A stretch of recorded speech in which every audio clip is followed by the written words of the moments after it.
పశ్చిమ బెంగాల్లో మమతా బేగం పని అయిపోయింది, సమాప్తం.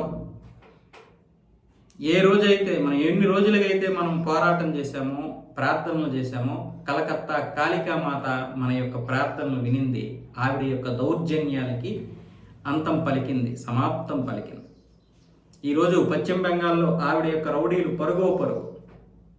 పరుగు లంఘించుకుంటున్నారు. ఎక్కడికి పరిగెట్టాలో అర్థం కాలేదు. అటువైపు అస్సాం, ఇటువైపు బీహారు, ఇటువైపు ఒడిస్సా, ఇటు పరిగెట్టాలో అర్థం కావడం లేదు వాళ్ళకి.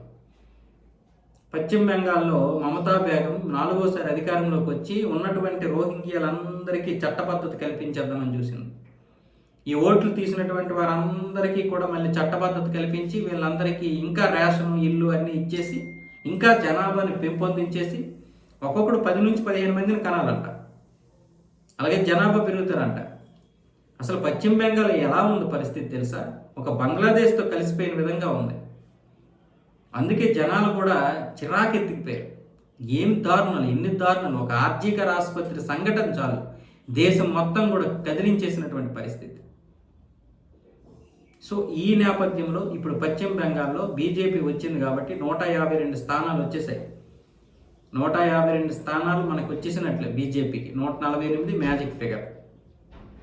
ఇంకా ఒక స్థానానికి పోటీ చేయాలి, దాన్ని పూర్తిగా క్యాన్సిల్ చేసేసారు. ఫాల్టా నియోజకవర్గాన్ని ఈసీ క్యాన్సిల్ చేసింది. తర్వాత మళ్ళీ అక్కడ రీపోలింగ్ జరుపుతారు. జహంగీర్ ఖాన్ చాలా ఓవర్ యాక్షన్ చేశాడు. వాడికి కూడా రీపోలింగ్ తర్వాత ఈ నెల 21 రీపోలింగ్, 25 ఏమొచ్చేసి ఫలితాలు ఉంటాయి. ఆ తర్వాత ఉంటుంది వాడికి. ఈ రౌడీలు అంటే ఎవరో కాదు, టీఎంసీలో ఉన్నటువంటి ఎమ్మెల్యేలు, ఎంపీలు, వీళ్ళే రౌడీలు. వాళ్ళ కింద ఒక్కొక్కడు 100 మంది, 200 మంది రౌడీల్ని మేనేజ్ చేస్తున్నారు. అలా ఎన్ని వేల మంది రౌడీలు.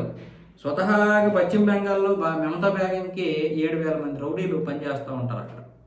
కాబట్టి పశ్చిమ బెంగాల్ నెక్స్ట్ టైం కూడా టీఎంసీ రాకుండా బీజేపీ పక్కా ప్లాన్తో ఈవిడ కథను ముగించేస్తుంది. ముగించకపోతే ఇలాంటి వాళ్ళు దేశానికి చాలా దారుణం చేస్తారు.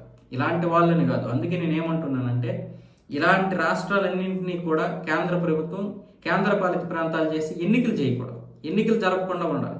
కశ్మీర్లో ఒకసారి ఎన్నికలు జరపలేదు కదా, ఆ విధంగా ఎన్నికలు జరపకుండా ఒక 30 సంవత్సరాలు కేంద్ర ప్రభుత్వం అధీనంలో ఉంచుకోవాలి.